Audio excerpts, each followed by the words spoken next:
ఇప్పుడు నేను gac fruit కి పాలినేషన్ అయితే చేస్తాను. ఇదేమో ఫ్లవర్ అన్నమాట. ఇది మెయిల్ ఫ్లవర్ మనకి ఎలా అర్థమైంది అంటే వెనకాల లీఫ్ అనేది ఇలా ఉంటది.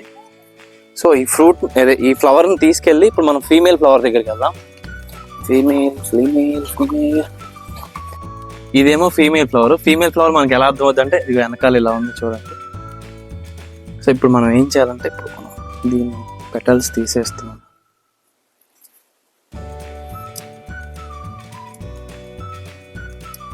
పెటల్స్ తీసేసిన తర్వాత లోపల పాలిన్స్ ఉంటాయి, అది ఇలాగా ఆరెంజ్ కలర్లో ఉన్నాయి చూడండి. సో దీని పెటల్స్ కూడా తీసేసి దీనిపైన ఇలా రబ్ చేద్దాం. పాలినేషన్ అయితే అయిపోయింది. అసలు గ్యాక్ ఫ్రూట్ లో మనం హ్యాండ్ పాలినేషన్ ఎందుకు చేస్తామంటే దీని ఈల్డ్ పెరగడానికి చేస్తాము. అసలు మీరు ఎప్పుడైనా గ్యాక్ ఫ్రూట్ చూసారా? ఇదిగో నా చేతిలో ఉంది కదా, ఇదే గ్యాక్ ఫ్రూట్. ఈ ఫ్రూట్ గురించి మీరు కంప్లీట్ గా దీని కల్టివేషన్ గురించి అండ్ దీని హెల్త్ బెనిఫిట్ గురించి తెలుసుకోవాలనుకుంటే మన ఛానల్లో ఆల్రెడీ పోస్ట్ అయి ఉన్న ఈ వీడియో చూస్తే మీకు అర్థం అవుద్ది. సో ఇలాంటి ఇన్ఫర్మేటివ్ కంటెంట్ కోసం వెంటనే మన ఛానల్ ఫాలో అయిపోండి, మీ ఫ్రెండ్స్ అండ్ ఫ్యామిలీకి కూడా షేర్ చేయండి. So thanks for watching the video. Have a great day.